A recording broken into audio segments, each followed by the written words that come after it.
Hello students, welcome back to this channel. So students, इस video में हम exercise 7.1 का क्वेश्चन नंबर 8 सॉल्व करेंगे एनसीईआरटी की न्यू टेक्स्ट बुक से। इन राइट ट्रायंगल ABC, ये वाली जो ट्रायंगल दी है ABC, इसके बारे में बात की है। राइट एंगल्ड एट C, मतलब ये वाला एंगल हमें 90 डिग्री का दिया है। M is the mid point of hypotenuse AB। So AB hypotenuse है यहाँ पर, M उसका मिड पॉइंट है। ठीक है, सो इसका मतलब क्या है, AM is equal to MB, right. C is join to M, यहाँ पर देखो ये जो C है इसको M से ज्वाइन कर दिया है इस तरह से, and produced to a point D, इसको इस तरह से आगे पॉइंट D तक प्रोड्यूस कर दिया है, such that DM is equal to CM, DM is equal to CM। So ये भी यहाँ पर गिवन है। ठीक है, सो इसको मार्क कर देते हैं हम यहाँ पर डबल लाइंस के साथ। सो इसका मतलब क्या है, DM is equal to CM, and हमें M मिड पॉइंट दिया था ना AB का। सो इसका मतलब क्या है, AM is equal to MB। So इसको हम इस तरह से सिंगल सिंगल लाइन के साथ मार्क कर देते हैं। ठीक है जी।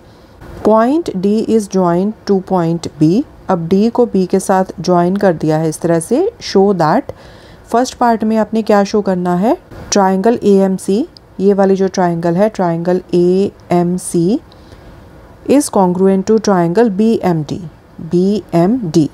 सो मतलब आपने यहाँ पर, मैं आपको हाईलाइट करके दिखाती हूँ।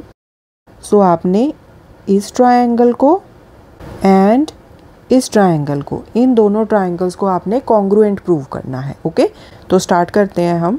फर्स्ट पार्ट यहाँ पर हम लिखेंगे, in triangle AMC and triangle BMD AM is equal to BM। ठीक है, यहाँ पर रीज़न क्या है, M मिड पॉइंट दिया है, M is the mid point of AB। Okay, तो ये हमें क्वेश्चन में गिवन है। ठीक है, नेक्स्ट क्या दिया है हमें, यहाँ पर हमें दिया है DM is equal to CM। So we will write DM is equal to CM। इसका रीज़न क्वेश्चन में गिवन है, राइट। अब यहाँ पर देखो, ये वाले जो एंगल्स हैं, इसको नेम दे दो एंगल 1, इसको नेम दे दो एंगल 2। ये क्या है, these are vertically opposite angles, right, and we know vertically opposite angles are equal. So we will write angle 1 is equal to angle 2। Reason, vertically opposite angles. Okay, अब यहाँ पर देखो, side angle side. So by SAS congruence rule, ये दोनों जो triangles है ये आपस में कॉन्ग्रुएंट है। So we will write therefore triangle AMC is congruent to triangle BMD। साथ में आपने रूल मेंशन करना है, SAS, side angle side, congruence rule. Okay, so first part हो गया हमारा। सेकंड पार्ट हम करते हैं।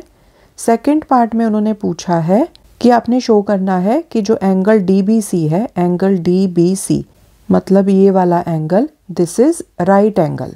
ओके, अब देखो, इस पार्ट को करने के लिए हम पहले जाते हैं पिछले पार्ट के ऊपर। अब यहाँ पर हमने इन दोनों ट्राइंगल्स को कॉन्ग्रुएंट प्रूव किया था, राइट। सो क्योंकि ये दोनों कॉन्ग्रुएंट ट्राइंगल्स हैं, तो जो इनके कॉरेस्पॉन्डिंग पार्ट्स हैं दे आर इक्वल, राइट, वो इक्वल होते हैं बाय CP/CT। अब यहाँ पर क्या है, यहाँ पर फिर जो ये वाला एंगल है ना, this will be equal to this angle. इसको नेम दे दो एंगल 3, इसको नेम दे दो एंगल 4। अब ये कॉरेस्पॉन्डिंग एंगल्स कैसे हैं, अब देखो, जब आप इस ट्राइंगल को ना इस ट्राइंगल के ऊपर रखोगे तो ये वाला जो एंगल है ना ये इसके ऊपर आएगा, क्योंकि कैसे, ये वाली जो साइड है ना AM, this is equal to MB, तो ये वाली साइड इसके ऊपर आएगी, ये वाली जो साइड है DM ये आएगी इसके ऊपर, MC के ऊपर। ओके, एंड जब आप इस तरह से एक ट्राइंगल को दूसरी ट्राइंगल के ऊपर रखोगे तो ये वाला जो एंगल है ना एंगल 3, ये आएगा एंगल 4 के ऊपर। ओके, सो इसीलिए यहाँ पर ये हैं corresponding parts of congruent triangles. Okay, so यहाँ से हम लिखेंगे angle 3 is equal to angle 4 y by CPCT। इसी तरह से ये वाली जो साइड्स हैं DB एंड AC, ये भी आपस में क्या है, corresponding parts of congruent triangles, तो ये भी आपस में इक्वल हैं। DB is equal to AC, कैसे, बाय CPCT। अब देखो ना, BM के कॉरेस्पॉन्डिंग है ये वाली साइड AM, इसी तरह से DM के कॉरेस्पॉन्डिंग साइड है MC, तो जो दोनों ट्राइंगल्स की थर्ड साइड है वो भी तो आपस में इक्वल होगी ना, राइट, कॉरेस्पॉन्डिंग पार्ट्स, सो इसीलिए DB is equal to AC। Okay, now coming back to second part, हमने ये एंड ये वाला जो एंगल है इनको हमने इक्वल प्रूव कर दिया, ठीक है, बाय CPCT पिछले पार्ट में। अब देखो ये जो दोनों एंगल्स हैं, एंगल 3 एंड एंगल 4, ये इक्वल हैं, राइट, बट ये बन कैसे रहे हैं, ये बन रहे हैं इस तरह से, AC एंड BD, इसको इस तरह से समझो, AC एंड BD, इनको इस तरह से एक लाइन इस तरह से इन दोनों लाइंस को कट कर रही है, ठीक है, एंड यहाँ पर इस तरह से ये दोनों एंगल्स बन रहे हैं, राइट। अब ये एंगल्स क्या हैं, these are alternate interior angles, right. Alternate interior angles आपने इसी तरह से पढ़े हैं ना, कि इस तरह से दो लाइंस होती हैं, एक ट्रांसवर्सल लाइन अगर इस तरह से कट करे तो जो ये वाला एंगल है एंड ये वाला एंगल है, these are alternate interior angles, and अगर ये ऑल्टरनेट इंटीरियर एंगल्स इक्वल हों तो हम क्या बोलते हैं कि ये दोनों लाइंस आपस में क्या होती हैं, parallel, and this is the transversal line. Okay, so इसी चीज़ का हमने यहाँ पर करना है use. So this is angle 3, this is angle 4। अब सेकेंड पार्ट को हम सॉल्व कर रहे हैं। यहाँ पर हम लिखेंगे angle 3 is equal to angle 4। यहाँ पर फिर से मेंशन कर देते हैं by CPCT, because triangle AMC is congruent to triangle BMD, जो हमने फर्स्ट पार्ट में ऑलरेडी प्रूव किया है, वही चीज़ मैंने यहाँ पर मेंशन कर दी कि by CPCT angle 3 is equal to angle 4 है। नाउ अब हम लिखेंगे कि angle 3 and angle 4 are alternate interior angles, ठीक है। सो देयरफॉर, अब क्योंकि ये ऑल्टरनेट इंटीरियर एंगल्स हैं, ये आपस में इक्वल भी हैं, so therefore AC is parallel to BD and DC is transversal, ठीक है, क्योंकि हमने वही पढ़ा हुआ है कि अगर इस तरह से दो लाइंस पैरेलल हों एंड एक ट्रांसवर्सल उनको कट कर रही है तो जो ऑल्टरनेट इंटीरियर एंगल्स होते हैं दे आर इक्वल। अब यहाँ पर हमें ये दोनों एंगल्स इक्वल दे रखे थे, ठीक है, अब ये इक्वल हैं but they are alternate interior angles, therefore we can say AC is parallel to BD and DC is transversal। Okay, I hope अभी आपको अच्छे से क्लियर हो गया होगा। अब हमने ये तो प्रूव कर दिया कि AC is parallel to BD है, right, AC is parallel to BD। अब यहाँ पर देखो ये जो BC है ना, BC, this also acts as the transversal. AC and BD, इन दोनों को ये इंटरसेक्ट कर रही है, राइट, इस तरह से ये दोनों लाइन्स हैं एंड इस तरह से ये इनको कट कर रही है, राइट। तो ये वाले जो दोनों एंगल्स हैं इसको थोड़ा एक्सटेंड कर लो ताकि आपको समझ आ जाए अच्छे से। अब ये वाले जो एंगल्स हैं ये क्या हैं, ये हैं को interior angles, right, angles on the same side of transversal, and आपको पता है कि को इंटीरियर एंगल्स का सम कितना होता है, 180 डिग्री, राइट। सो यहाँ पर हम लिखेंगे now AC is parallel to BD and BC is transversal. Therefore, angle DBC and angle ACB are co-interior angles. Right. को इंटीरियर एंगल्स भी आप लिख सकते हो या फिर आप लिख सकते हो angles on the same side of transversal, एक ही चीज़ है। ओके, सो देयरफॉर अब को इंटीरियर एंगल्स हैं, इसके लिए इनका सम कितना आएगा, angle DBC plus angle ACB is equal to 180 degree, right, because ये है को इंटीरियर एंगल्स। यहाँ आप साइड में साथ में रीज़न भी लिख सकते हो, co-interior angles are supplementary, supplementary लिख सकते हो या फिर लिख सकते हो सम ऑफ को interior angles is 180 degree.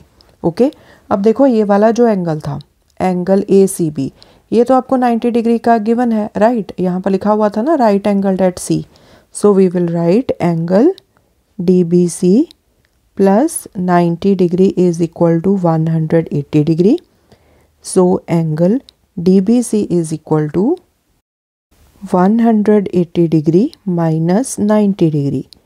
So angle DBC is equal to 90 degree. Okay, and यही आपने प्रूव करना था, angle DBC is a right angle. Okay, so hence proved. Third part में आपने प्रूव करना है triangle DBC is congruent to triangle ACB। So पहले इन ट्राइंगल्स को हाईलाइट कर लेते हैं। Triangle DBC, triangle DBC and triangle ACB। So इन दोनों ट्राइंगल्स को आपने कॉन्ग्रुएंट प्रूव करना है। So we will write in triangle DBC and triangle ACB। अब देखो अभी अभी आपने इन दोनों एंगल्स को 90 डिग्री का प्रूव किया है, right. So we will write angle B is equal to angle C, both 90 degree. BC is equal to BC। अब ये वाली जो साइड है BC, ये दोनों ट्राइंगल्स में कॉमन है, तो लिखेंगे कॉमन, कॉमन साइड। ओके, अब यहाँ पर देखो इन दोनों ट्राइंगल्स में DB is equal to AC, ये भी हमने प्रूव किया था बाय CPCT, जब हमने फर्स्ट पार्ट में इन दोनों ट्राइंगल्स को कॉन्ग्रुएंट प्रूव किया था, right. DB is equal to AC by CPCT। So इसी चीज़ का हम यहाँ पर यूज़ करेंगे, DB is equal to AC by CPCT, because triangle AMC, ये जो फर्स्ट पार्ट में यहाँ पर ट्राइंगल्स मेंशन किए ना, इनको यहाँ पर लिखेंगे triangle AMC is congruent to triangle BMD। Okay, अब यहाँ पर देखो ये हो गई आपकी साइड, ये हो गया एंगल, ये हो गई side. So by SAS congruence rule, triangle DBC is congruent to triangle ACB। कैसे? By SAS congruence rule. ठीक है जी। सो ये हो गया थर्ड पार्ट। फोर्थ पार्ट में उन्होंने पूछा है, आपने शो करना है CM, ये है CM, यहाँ से लेके यहाँ तक is equal to 1/2 AB is equal to half of AB। Okay, अब यहाँ पर देखो आपने अभी थर्ड पार्ट में क्या प्रूव किया, triangle DBC is congruent to triangle ACB। So मतलब इनके जो कॉरेस्पॉन्डिंग पार्ट्स हैं, यहाँ पर देखो जो कॉरेस्पॉन्डिंग साइड्स हैं वो आपस में इक्वल होंगी, राइट। तो यहाँ पर क्या होगा, AB is equal to DC, कैसे? By CPCT। अब यहाँ पर देखो BC साइड दोनों ट्राइंगल्स में कॉमन है, DB is equal to AC, ये हम ऑलरेडी प्रूव कर चुके हैं। अब बची थर्ड साइड दोनों ट्राइंगल्स की, वो कौन सी है? DC एंड AB, तो ये भी आपस में इक्वल होंगी, राइट, बाय CPCT। सो इस चीज़ का हम यहाँ पर यूज़ करेंगे, DC is equal to AB। अब DC बन कैसे रहा है? DM प्लस MC लिख लो, या फिर क्योंकि यहाँ पर उन्होंने CM लिखा है ना, तो MC की जगह पर हम लिख लेते हैं CM। So DM plus CM is equal to AB हो गया, राइट। अब हमें देखो क्वेश्चन में ही दिया था DM is equal to CM। So ये जो DM है इसकी जगह पर मैं लिख लेती हूँ CM। So CM plus CM is equal to AB हो गया, ठीक है। So this is 2CM is equal to AB। So CM is equal to 1/2 AB हो गया, राइट। ये जो 2 है उसको राइट हैंड साइड पे शिफ्ट कर दिया। So hence proved. Okay, so यहाँ पर आप साथ में रीज़न लिख दो, DM is equal to CM, ये क्वेश्चन में गिवन है, ठीक है। यहाँ पर आपने DM को CM के साथ रिप्लेस किया था ना, तो इसके सामने आप यहाँ पर रीज़न लिख देना, DM is equal to CM, because question में ये आपको गिवन था। ओके, सो स्टूडेंट्स, इसके साथ ही आपका ये वाला क्वेश्चन फिनिश होता है। क्वेश्चन बहुत ईजी है बट थोड़ा लेंथी है। सो जैसे जैसे आपको इन क्वेश्चंस की प्रैक्टिस होती जाएगी ना, तो आप इजीली इन क्वेश्चंस को सॉल्व कर सकते हो। Okay, thanks for watching, take care.